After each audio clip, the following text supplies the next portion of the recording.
everybody, I'm AndiNaga, and today we're going to be taking a look at MWO Online, the skill tree public test server 2. And in this particular video, we're going to be looking at the armor structure survival tree. So first off, let's check the stats of the mech in question. I have a direwolf here.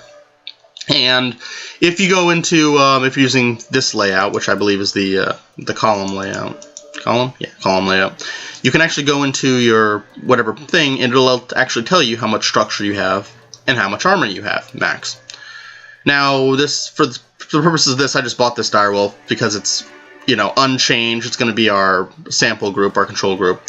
So as you can see, the direwolf has 62 internal structure when it comes to center torso and 120 armor, 124 armor.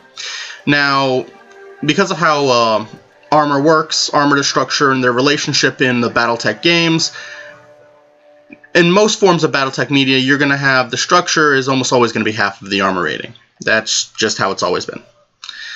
So with that said, let's look at another mech, the one that I've been using as to test everything. Now this tree is maxed out, and when you max out the tree, you get a 10% armor bonus, 20% structure bonus, minus 50% fall damage, which is great since this is a direwolf S. You can fly and not worry about breaking your legs.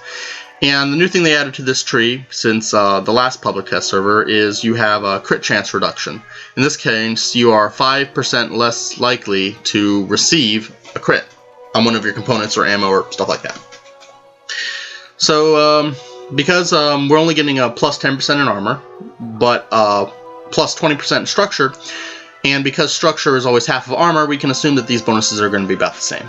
So let's go a little out and check it out.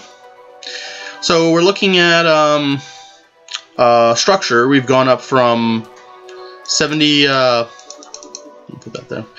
We're going from 62 to 74. So we're gaining about 12 structure, 12 HP. And for armor-wise, we're gaining 11 front and 1 back. So once again, 12.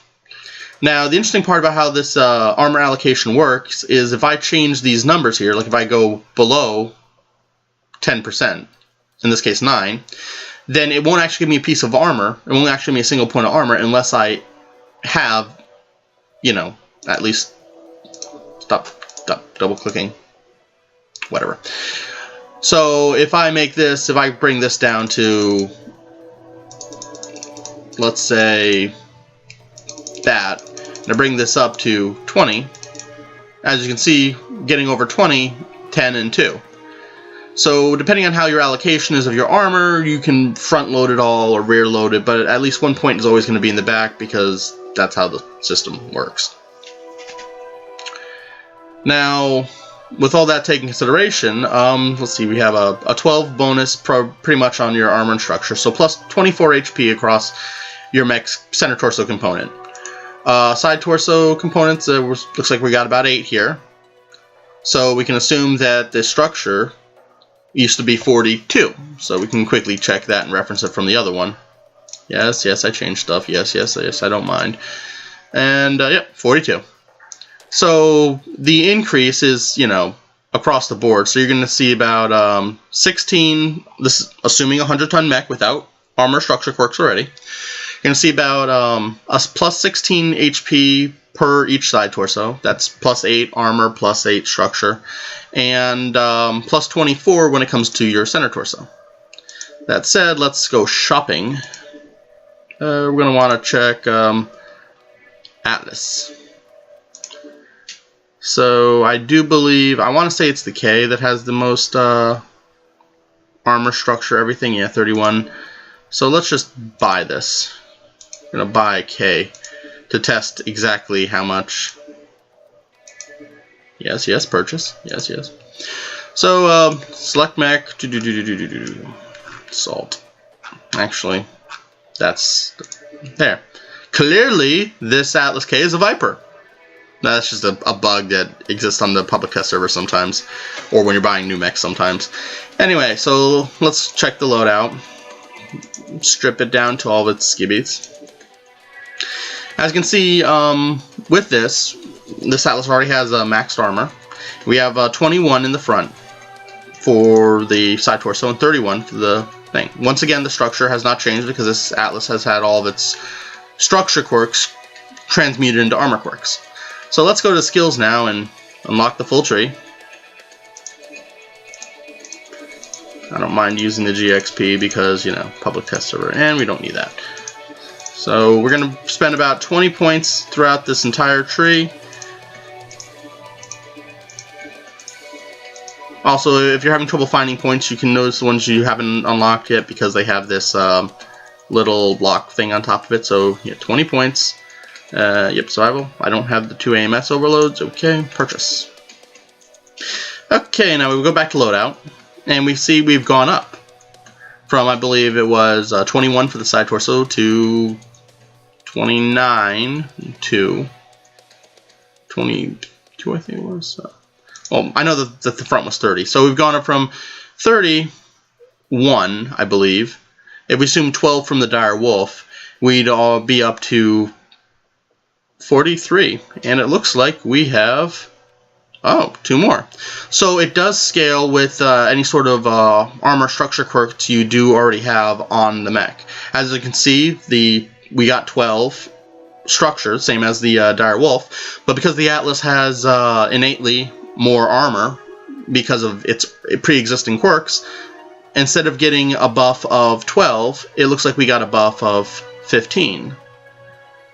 So it is taking into account quirks that the mech already has, and so if you get a mech that's already hardy, the quirks will make it even hardier.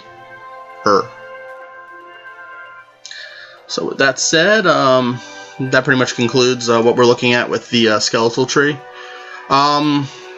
Like I said, if you're gonna, yeah, everything here is pretty much useful.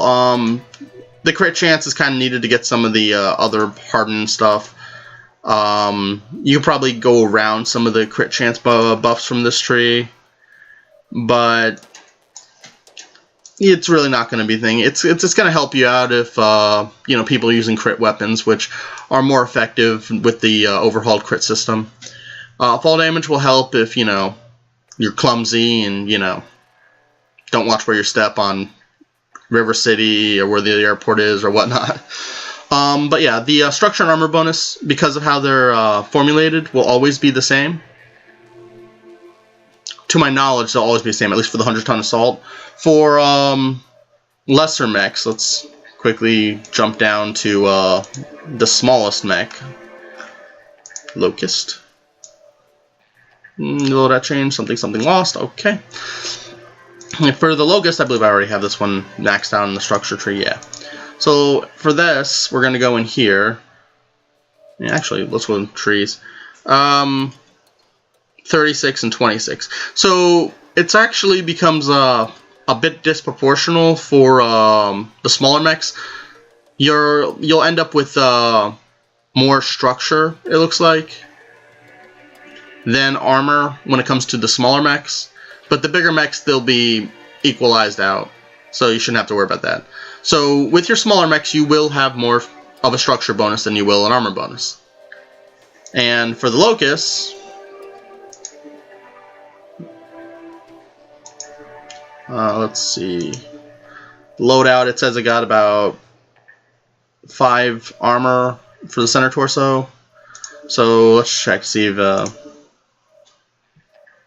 you know, let's just go to the store, because the Pirate's Bane, it's the, let's go check the Pirate's Bane. Pirate's Bane only has leg armor. I think the one I was looking at was the E1. No, not E1, V1. And that has, see, what's that? I don't know. So, yeah, you're going to be getting quite a boost on the that. Not as much, of course, because of course you have less structure, but just you're gonna get a boost nonetheless. It scales with the tonnage amount now. So before it was by weight class, which means if you took the largest mech in a weight class, you know, 35 tonner, 55 tonner, 75 tonner, you get the most out of it. Now it actually scales with your individual mech weight. So the 25 tonner will have slightly less armor structure values than the 20-tonner, and as you go up on the scale, you'll have less and less when the quirk values. So with that, I am going to, yeah, don't question why I have on Ultra 5 on a Locust. You didn't see anything. With that, I'm going to pause the video here. Thanks for watching. If you like what you saw, please subscribe. If you have any thoughts on what I should review next with the PTS, leave a comment in the section below. And, yeah, thanks again for watching.